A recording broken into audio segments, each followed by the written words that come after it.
Rédiger des articles SEO à partir de 1, 2 ou 3 mots-clés. C'est ce que je te montre aujourd'hui dans cette vidéo pour le jour 2 du calendrier de l'Avent.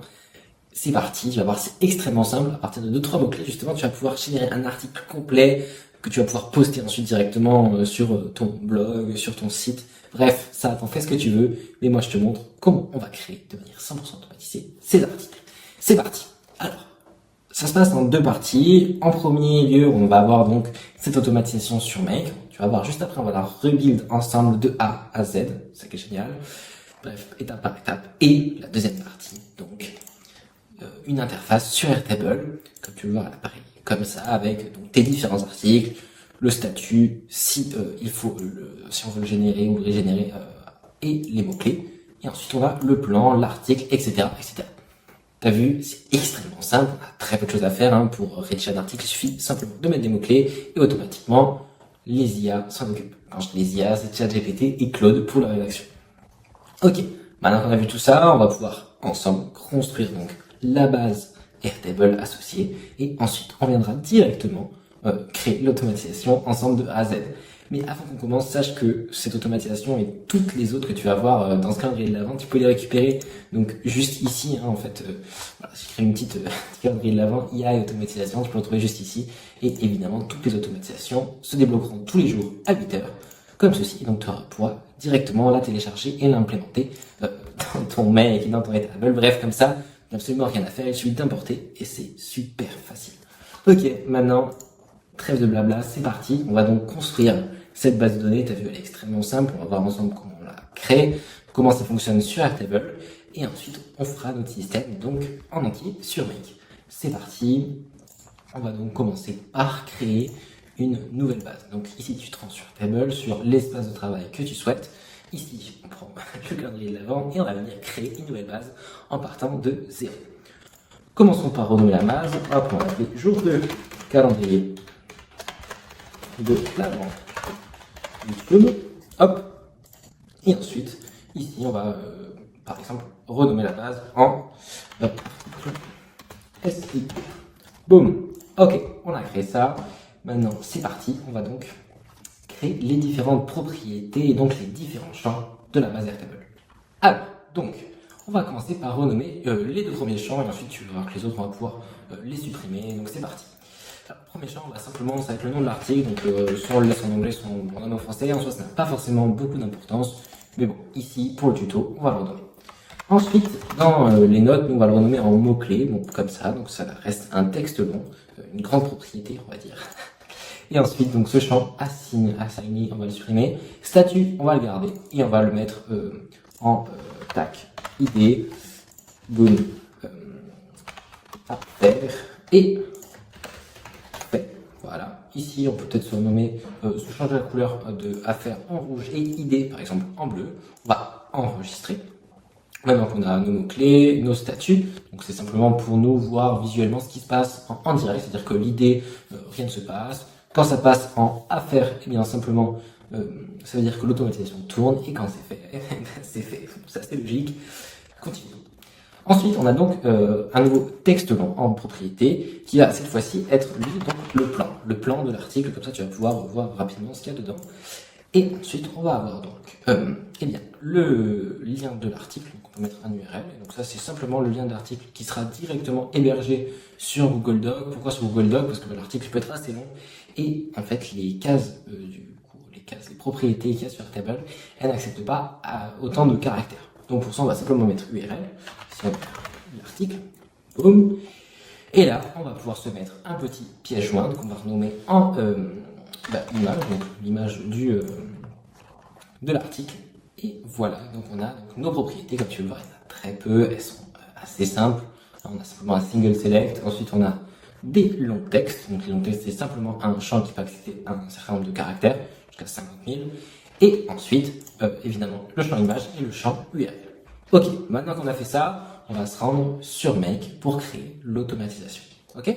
Alors, sur Make, donc comme tu peux le voir, on a deux webhooks, des petits modules Airtable, des modules ChatGPT, un peu de Markdown, du Google Doc et un vrai sur Airtable. Bref, on va reprendre tout ça de A à Z ensemble. C'est parti, donc sur Make, on va se rendre ici dans Scénario et on va en créer un nouveau. C'est parti donc avec le premier module qui va être un webhook, ce qui va nous permettre de communiquer en direct entre Airtable et Make, comme ça nos articles vont pouvoir être générés instantanément. Et ça c'est génial.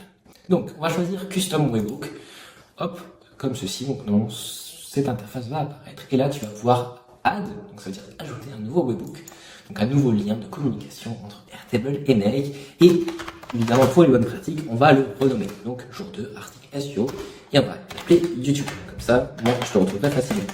Pourquoi est-ce qu'on fait ça? Ça nous permet de retrouver entre tous nos webhooks lequel fait quoi, et en l'occurrence celui-là, il nous permet de générer des articles YouTube. On va venir copier cette adresse et l'ajouter dans Airtable. Alors, on se revient ici, et là, on va créer une nouvelle propriété qui, cette fois-ci, est un bouton. Ça va nous permettre de communiquer dès qu'on appuie dessus avec Make, et Make va nous renvoyer le résultat. Donc là, on va l'appeler, je sais pas moi, générer un article. Donc c'est le bouton qui nous permet de faire ça. Hop, ici, voilà, on va mettre générer, on va le mettre en vert, pourquoi pas. Et là, on va mettre open une URL. Donc ici, comme tu peux le voir, ça va ouvrir l'URL. Donc si on fait créer le champ, qu'on active le scénario, comme ceci, et qu'on revient sur Airtable, si on clique générer, boum, on voit bien que ça a été accepté. Et là, sur Make, on a bien le webhook qui a reçu des informations. On est pas mal, mais il nous reste deux dernières choses à faire pour que ça soit bien plus joli et bien plus propre. Déjà, ici, on va venir modifier le champ pour que il accepte également donc le record ID. Pourquoi est-ce qu'on en a besoin? Eh bien, parce qu'ensuite on va venir récupérer les mots-clés demandés pour pouvoir donc générer le plan, l'article, l'image qui va être en lien. Maintenant qu'on a lu ce qu'on va faire, on va venir ajouter une petite chose. En premier lieu, un point d'interrogation à la fin donc de l'URL que nous avions déjà. Et ensuite, on va ajouter quoi? On va ajouter record ID. Ça va être simplement le nom de la propriété qui va être envoyé via donc le webhook, le lien qui nous permet de communiquer avec Make. On va ensuite sortir de ces guillemets, ajouter un petit égal à la fin du ID. Et là, en sortant des guillemets, on va mettre un petit et, comme ceci. Et on va ajouter le record ID. Donc, en fait, le nom du record qui est ici, donc la ligne en question. Ce qui va nous permettre de pouvoir récupérer correctement les mots-clés qui vont nous permettre de générer l'article, l'image et le plan. Ok, on a fait ça, on voit que ça fonctionne. Maintenant, on va vérifier que ça fonctionne. Donc là, si je clique de nouveau sur Run Once, sur Make, on va voir quoi? Dans la base Airtable, si on clique là-dessus, on voit que ça a été bien accepté, c'est la bonne nouvelle. Et maintenant, sur Make, on n'a plus, non pas un module vide, mais un module avec une propriété Record ID. Et ce petit Record ID qu'on n'a pas besoin de comprendre, mais qu'on va se servir par la suite. Ok, maintenant, on va vouloir fermer la page noire qui s'ouvre. Parce que comme tu as vu, elle n'est pas jolie. Nous, on n'en veut pas. On veut que quand on clique sur générer l'article, il n'y ait pas cette page noire. Alors, comment on fait? En soi, ça ne supprime pas complètement la page noire. Ce petit bout de code juste là, comme ceci, tu pourras le récupérer directement dans la description. Eh bien, il nous permet de venir fermer cette fenêtre. Je te montre. Je relance le scénario, je retourne sur Airtable et je clique là-dessus. Comme tu peux le voir, la fenêtre était directement fermée. Et pourtant, les informations n'y étaient reçues. Ok. C'est top. Maintenant, on va passer à la suite du scénario. Et on va donc, dans un premier temps, mettre à jour. Parce que ça, c'est simplement, comme ça, on est sûr que l'automatisation tourne bien. Donc là, on va venir update record. On va retrouver notre base qui est dans la connexion que vous avez faite. Ici, moi, ça s'appelle calendrier de l'Avent. Je retourne dans ma base. Je vais sélectionner la base en question. Donc ici, jour de calendrier de l'Avent YouTube. Ok, on tombe bien sur la même. On va prendre ma table article SEO. Et là, on va modifier, en ajoutant avant le record ID, on va modifier le statut en affaires. Ok, ça veut dire que simplement, on va avoir visuellement sur notre interface qu'on va créer juste après la modification de ce champ et on va savoir que l'automatisation fonctionne bien. Et ça, c'est plutôt pas mal. Ensuite, ce qu'on va faire, c'est qu'on va récupérer le record pour avoir donc toutes ces informations et donc en particulier les mots-clés.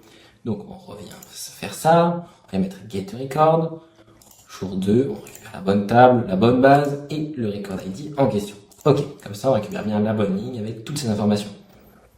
Une fois que ça c'est fait, on va venir créer un module ChatGPT qui va nous permettre de créer le plan de l'article. Ok, donc là on va cliquer sur Create a Competition, on sélectionne la collection que l'on souhaite avoir, ensuite on va pouvoir sélectionner le modèle.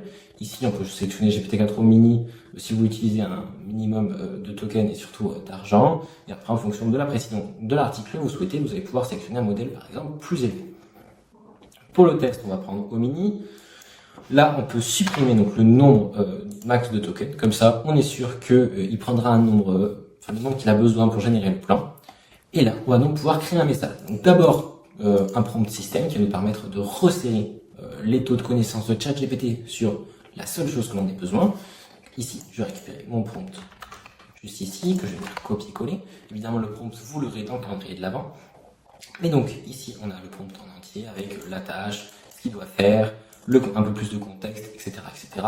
Et donc, nous, on vient s'assurer que ce mot-clé ici est bien en bleu. Ça veut dire qu'on est bien relié au bon module. Ok, là, on est content. Et ensuite, on va venir ajouter un second message, qui cette fois-ci va être le message utilisateur. Donc là, il suffit de mettre le rôle en user et ici, de récupérer le text content comme ceci. Le mot-clé pour lequel il faudra créer un plan et on a les mots-clés. Ok. Donc maintenant qu'on a rajouté ce petit message, on va vouloir faire une dernière chose dans ce module ChatGPT parce que comme tu peux le voir, on veut que la sortie qui va nous donner soit en format JSON. Pourquoi le format JSON? Eh bien, ça va nous permettre en fait, d'une sortie de ChatGPT pouvoir avoir plusieurs éléments. Je vais te montrer tout de suite ce que ça donne. Donc juste ce qu'il faudra faire ici, c'est activer les settings avancés et dans Response Format, faire JSON Object et parse JSON Response, on va mettre Yes.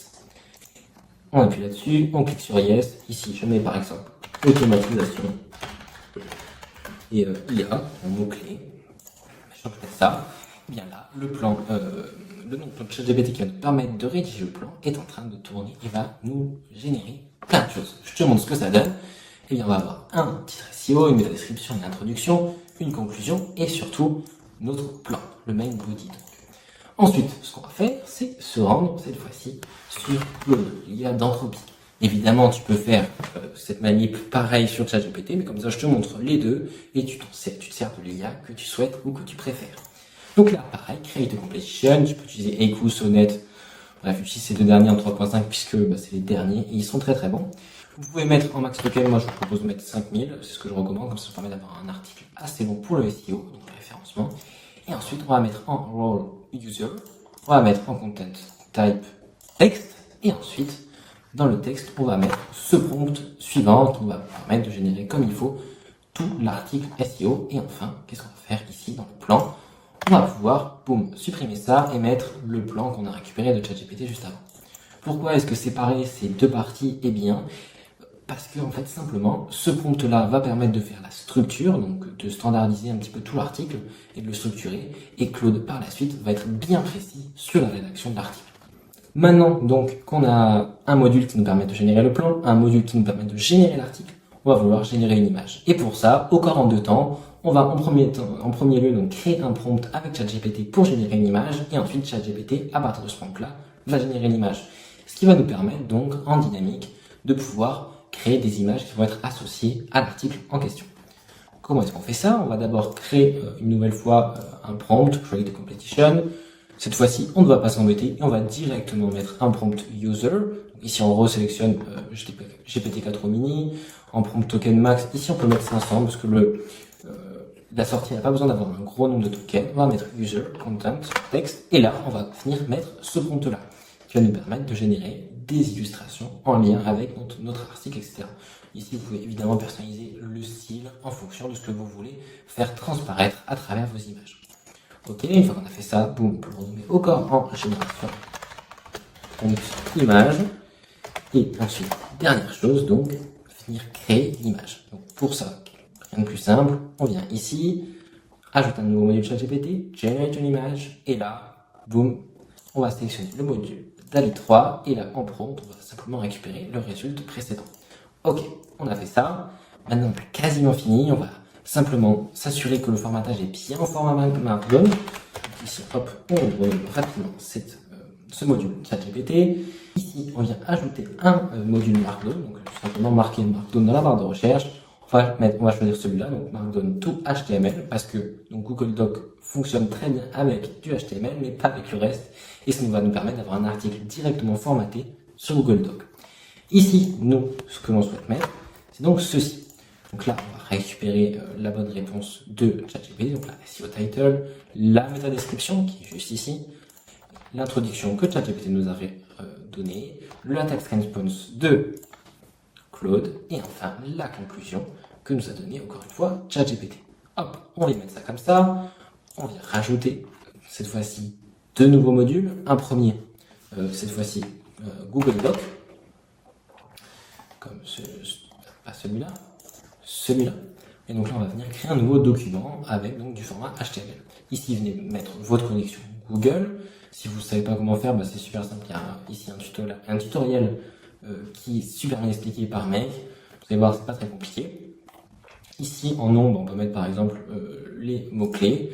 Et là, en contenu, on va mettre la sortie au format HTML. Là, on va mettre une localisation pour cet article qui va être généré, comme ça on va pouvoir le retrouver facilement. Et donc là, je ne sais pas, on va pouvoir le mettre par exemple, dans automatisation, comme ça. Ensuite, donc, on va ajouter le module Google Doc Insert an image to a document, comme ceci. Là, vous allez mapper votre record ID, et là, on va faire by specification of location, et là, donc ça nous permet simplement de le mettre à l'endroit désiré, nous on veut en en-tête.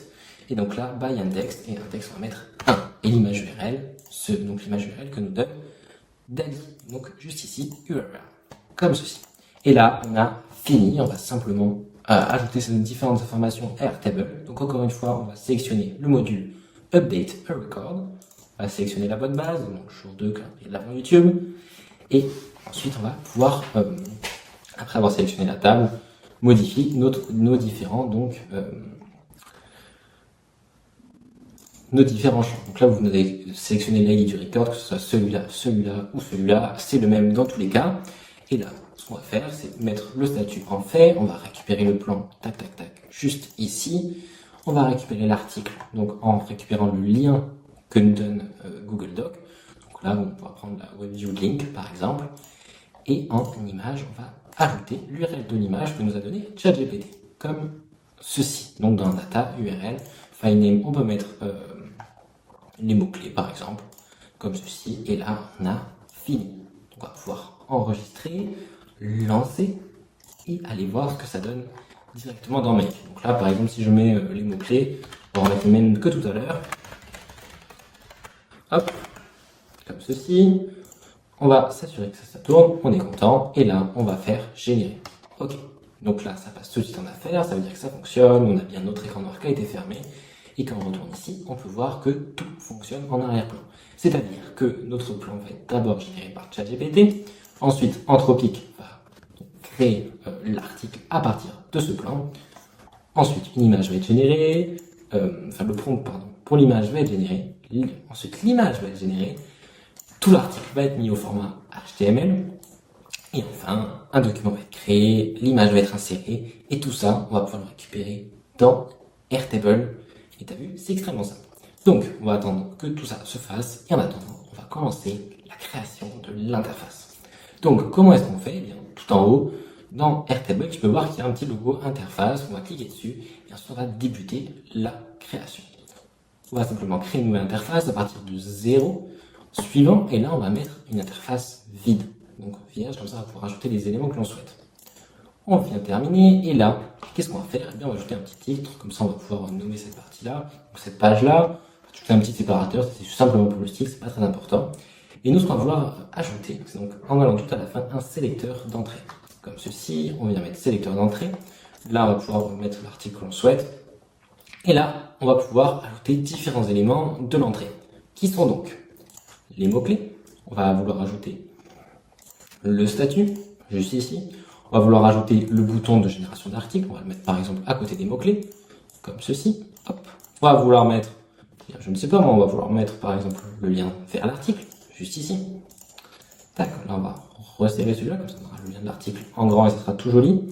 Ensuite, on va vouloir mettre le plan juste ici, l'image comme cela en champ principal, donc à côté de notre article, comme ça on va voir les deux juste à côté. Et ensuite, est-ce qu'il y aurait d'autres choses qu'on pourrait rajouter? Le statut, on l'a déjà mis, le plan d'article, image générique, ok, on a tout mis. Et donc maintenant, les seules choses qui nous restent à faire, c'est prendre ce champ en modifiable, Le statut, on n'a pas besoin de le rendre modifiable. L'article, lui, on peut cliquer sur modifiable. On n'a pas besoin puisqu'on nous on veut simplement cliquer sur le lien. Et ce champ-là, eh bien, on n'a pas besoin non plus de le rendre modifiable puisque là, ça accepte directement et tout fonctionne parfaitement. Donc, voilà, on a en soi créé notre article. Là, on peut rendre ce champ modifiable. Donc, on a donc maintenant une interface. Tu as vu, c'était extrêmement rapide. Je vais aller tellement vite que on ne s'est même pas rendu compte à quel point c'était rapide. Là, on peut simplement ajouter la possibilité de créer des entrées. Hop, comme ceci, on va simplement mettre là, laisser donc deux propriétés qui sont le nom et les mots-clés. Le reste, on n'a même pas besoin. Comme ceci, tac, tac, tac. Et là, on va pouvoir créer, par exemple, renommer en créer un article. Voilà, on ferme. Là, ça a directement enregistré. Comme tu peux voir, si on revient, on a déjà notre formulaire qui est créé. Et donc là, tu as vu déjà, en moins d'une demi-heure, on a créé une interface complète, on a créé une automatisation qui fonctionne avec Airtable pour créer des articles SEO. Et donc là, si on regarde, le qualité, c'est celui-là, eh bien on a bien un plan qui a été généré, une image qui a été générée, et ici on a le lien de l'article. Donc on va passer juste comme ça pour avoir la jolie interface. Et donc là, on a l'image qui a été ajoutée au début, et on a toutes les différentes informations pour la rédaction de l'article. Comme tu peux voir, il fait 4 pages, il est super complet, il intègre énormément de choses, une FAQ, comme tu vois, on a toujours le cluster de contenu, la conclusion, etc. On a plein de choses. Et donc, voilà, on a créé ensemble une machine à articles SEO que tu vas pouvoir directement poster sur ton site internet. Donc tu peux voir l'article a été généré en entier avec une super image, etc., d'illustration. Je reviens sur l'interface. Évidemment, tu mets ce que tu veux en titre, ça c'est pour toi. Donc voilà. Sur Airtable, c'est extrêmement simple de créer des interfaces pour tes utilisations de mail. Donc, ça nous permet d'avoir vraiment une vue simplifiée, facile et agréable hors de cette base de données donc qui est mauvaise un petit peu sur Airtable. Et donc ça, eh bien, comme tu peux le voir, c'est assez bluffant. Donc je te rappelle que si tu veux ce calendrier de l'Avent, il est en premier lien dans la description. Il te permet d'avoir accès à toutes les automatisations du calendrier de l'Avent, des formations, et tu vas avoir un gros cadeau le 24 décembre, évidemment. Donc tu retrouveras tout ceci à travers toutes les cases qui sont débloquées à 8h. Bref, on se retrouve demain pour le prochain jour. On parlera de veille automatisée. À demain. Ciao.